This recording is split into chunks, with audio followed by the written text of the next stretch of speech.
Topic बहुत ही छोटा सा है, वास स्थान। क्या है ये? वास स्थान। और अगर इंग्लिश में बोले तो इसे कहते हैं हैबिटेट। हैबिटेट,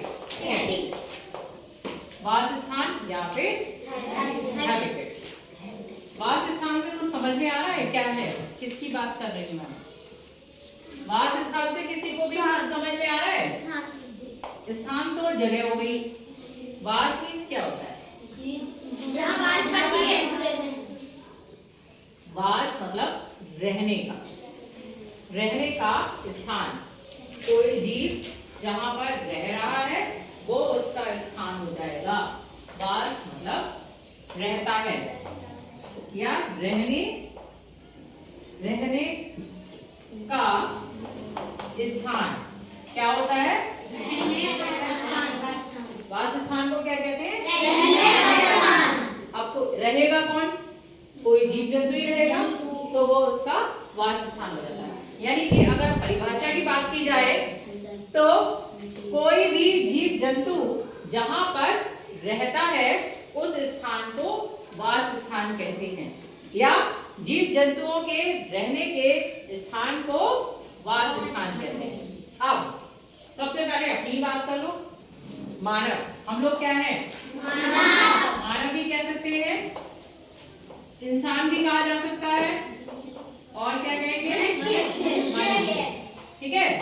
एक चीज को और क्या कह सकते हैं ये भी आपको पता होना चाहिए। हम लोग अगर कोई कहे मानव, मानव जो है क्या खाता है, यानी हम लोगों की बात हो रही है। अगर पूछा जाए इंसान क्या खाता है तो भी हम लोगों की बात हो रही है, और अगर पूछे मनुष्य तो भी हम ही लोगों की बात हो रही है। तो मनुष्य को और क्या कहते हैं? इंसान भी कह सकते हैं और अब हम लोग कहाँ रहते हैं? घर में। तो हमारा वास स्थान क्या हो गया? घर। अभी हमने परिभाषा में ही बोला कि जो भी जीव या जंतु है वो जहाँ रहता है वही उसका वास स्थान होता है। तो आप कहाँ रहती हैं? घर में। तेज आवाज बोला करो। घर में। आप घर में रहती हैं तो आपका वास स्थान क्या हो गया? घर। इंसान कहाँ रहता है? यानी मनुष्य घर में रहता है तो हम लोग का वास स्थान क्या हो गया? घर। अब देखो सेकेंड, चूहा। चूहा किसमें रहता है? चूहा रहता है बिल में। तो अब अगर आपसे पूछा जाए चूहे का वास स्थान क्या है? बिल। एक और ऐसा, ये आप लोग खुद ही बता देंगे, एक कोई और ऐसा जीव या जंतु है जो कि बिल में ही रहता है। सांप। सांप कहाँ रहता है? बिल में। तो सांप का वास स्थान क्या हो गया? बिल। ओके। पक्षी। पक्षियों का वास स्थान क्या है? घोंसले में रहता है। तो घोंसले इनका क्या हो गए? वास स्थान, यानी कि रहने का स्थान। नेक्स्ट, अब बात की जाए गाय। गाय कहाँ रहती है? घर में। गौशाला। Very good. गाय, गौ मीन्स क्या होता है? गाय। गौ मीन्स गाय कहते हैं। गौशाला। तो गाय जहाँ रहती है वो गौशाला होती है, यानी गाय का वास स्थान क्या हो गया? गौशाला। नेक्स्ट, अब बताओ और पूछें? ठीक है। मछली का वास स्थान बताओ। पानी, जल।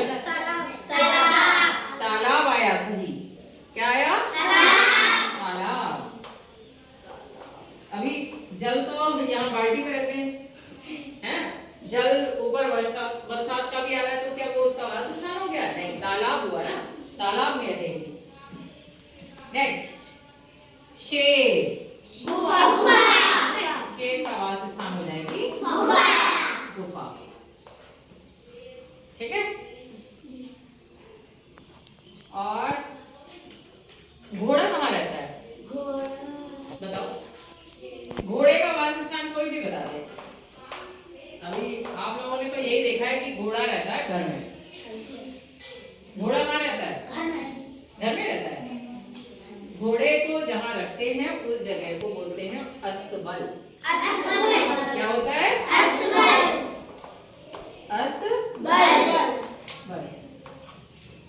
अब एक बहुत सिंपल जो कि आप लोग अच्छे से बता सकते हो, मुर्गी किसमें रहती है?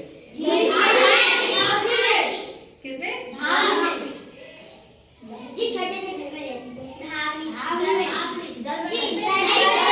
दरबे में। सही आया। किसमें रहती है? मुर्गी रहती है दरबे में। तो अब समझ में आ गया? कोई भी जीव या जंतु जहां पर रहता है, ठीक है। अब ऐसा नहीं है कि आप थोड़ी देर को पानी के अंदर चले गए, तो पानी के अंदर आप स्विमिंग के लिए गए या नहाने के लिए गए तो आपका वासस्थान वो नहीं हो जाएगा। वासस्थान वो होता है जहां पर इंसान या जीव या जंतु जो है रहते हैं, ठीक है। तो वो हो जाते हैं उनके वासस्थान। क्लियर हो गया सबको? और वासस्थान को इंग्लिश में कहते हैं हैबिटेट। क्या कहते हैं? अब जल्दी से बताओ, मानव का वासस्थान गाय का वासस्थान गौशाला, ठीक है। चूहे का वासस्थान सांप का वासस्थान घोड़े का वासस्थान शेर का वासस्थान और मुर्गी का वासस्थान गाय का वासस्थान पक्षियों का वासस्थान घोंसले आएगा। हमने ने बना दिया, बोल नहीं रहे, बोलिए घोंसले, ठीक है। या पक्षी बोल रहे हैं तो घोंसला, ठीक है। क्लियर? वासस्थान कितने बच्चों को अब समझ में आ गया?